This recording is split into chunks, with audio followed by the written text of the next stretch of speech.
Chicago Fire Season 14 will see the return of one season 13 series regular for a limited time. Just ahead of the Chicago Fire Season 13 finale, we got some disappointing news. Firehouse 51 would lose 2 more firefighters. Daniel Keary and Jake Lockett will no longer be series regulars on Chicago Fire Season 14, but there is some hope that their 2 characters will get exit storylines. The end of Season 13 seemed to set up something for Lockett's Sam Carver, but nothing was set up for Keary's Darren Ritter. Now we get some good news. Daniel Keary is in some episodes of Chicago Fire Season 14. Keary shared on his Instagram that he is going to be back in Chicago Fire Season 14, but for a limited time only. He shared pictures in his stories via TV Line, showing him in the firehouse with Hanako Greensmith and Jocelyn Houdon, who play Violet and Novak respectively. This will hopefully mean that the series is learning from past mistakes when it comes to writing out characters. When actors leave during the hiatus, there's often the issue of just giving a one-line reason for a character's exit. And it's disappointing for us as viewers, as we've come to know and love the characters. In far too many instances, the exit storylines don't make sense. It's clear that Keary didn't choose to leave the series either. Showrunner Andrea Newman shared that the show itself didn't want to lose the character, indicating that this was done by NBC for budgetary reasons, one of the most annoying reasons for fans of a show.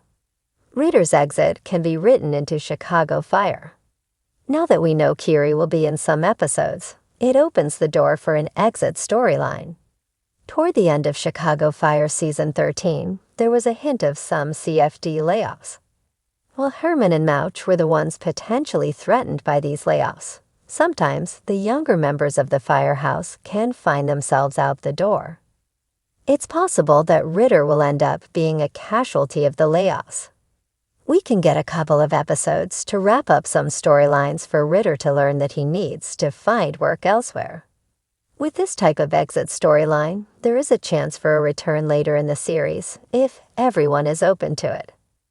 All I can say is that I'm happy to see Ritter back for a little bit. The Dick Wolf shows need to stop with the one-line exits and offer us, as fans, the closure we deserve. It had been months since the halls of Firehouse 51 last echoed with the familiar rhythm of his boots on the concrete, the warm laughs shared over stale coffee, and the intensity he brought to every call. But now, whispers were becoming louder. Rumors fanned like flames. One beloved series regular was making a comeback on Chicago Fire. And though it would only be for a limited time, the impact would be anything but fleeting. The return of a legend.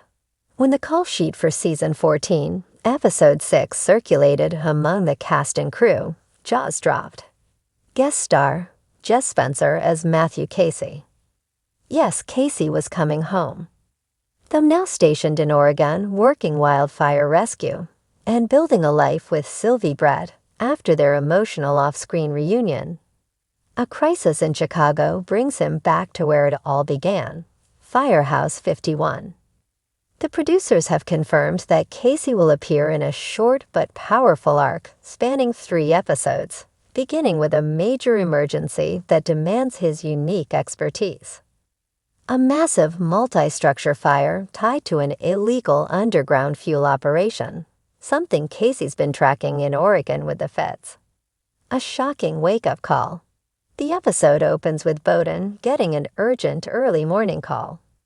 An unmarked black SUV pulls into the station's lot just as dawn breaks. Out steps Casey, clean-shaven, wearing Oregon Department colors, but the same commanding presence. For a moment, everything feels still. Mouch drops his half-eaten sandwich. Gallo does a double take. Kid, now fully established as a lieutenant, is speechless. And Severide thought I'd surprise you. Smile. Casey says with that trademark grin, but it's clear he's not here for a reunion barbecue. He's on assignment with a multi-agency task force, and he needs help from people he trusts more than anyone. Firehouse 51 reunites.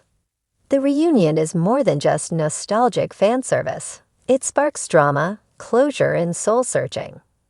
Casey's presence causes ripples across the team. Brett's return. Though she left with Casey to start a new chapter, Brett returns with him temporarily, helping at Chicago Med as a consultant. Her scenes with Violet are filled with warmth, but her moments with Gallo feel more strained, especially when he awkwardly brings up the baby she and Casey are planning. Severide and Casey's dynamic. It's as strong as ever, though a little wearied by distance and diverging paths. There's a scene in episode 7 where the two sit atop truck 81 after a long call, looking out over the city. "I miss this," Casey says. "So stay," Severide replies. "You know I can't." "Yeah," Severide says with a sigh, "but you wanted to hear someone say it." It's the emotional heartbeat of the mini-arc. A mission that turns dangerous. The main storyline that brings Casey back revolves around a criminal syndicate using abandoned warehouses in the South Loop to store and distribute stolen fuel. The last time a station tried to intervene, 3 firefighters were injured in a booby-trapped building collapse. Casey, working in collaboration with the feds, knows this is no ordinary fire hazard. His plan is to lead a multi-department training and infiltration strategy, Firehouse 51 at the center. Naturally, it doesn't go smoothly. During the second episode of the arc, a coordinated sting goes sideways, and a flesh shover nearly traps Severide and Ritter. It's Casey's calm under pressure and signature spatial awareness that helps guide them out, cementing his legacy yet again. But there's a toll. The emotional cost. In episode 8, Ashes and Echoes, the aftermath of the operation leaves Casey battered, both physically and emotionally. A piece of debris crushes his shoulder, and though it's not life-threatening, it's a stark reminder of why he left in the first place. In the hospital, Brett sits beside him. "You said you'd only stay for the fight," she whispers. Turns out, Casey replies, "The fight's still in me, but I'm not sure if it belongs here anymore." They both know what's coming. Saying goodbye, again. By the end of the third episode, the team has a farewell gathering on the rooftop of Firehouse 51. Cruz grills, Stella pours drinks. Herman gives an impromptu toast, getting choked up halfway through. This guy saved more lives than we'll ever know, including mine. And I hate goodbyes, so let's just say, "See you again, brother." Casey hugs Bowden last. The chief doesn't say much, just puts a hand on his shoulder and nods. That's all it takes. As the episode ends, Casey climbs into his SUV, Brett in the passenger seat. They drive away from the firehouse, but the camera lingers on his name still engraved above the locker. Unspoken, but felt by every character, and every fan, is the truth. Matthew Casey will always be a part of Firehouse 51. Not just a cameo, a catalyst.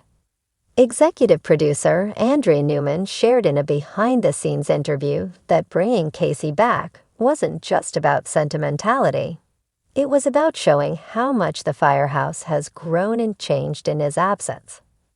Casey's return allows us to highlight Stella's leadership, Severide's evolution, Gallo's maturity, and Brett's life away from 51. He doesn't just fit back in like nothing's changed. He sees how time has moved on. It's a beautiful contrast.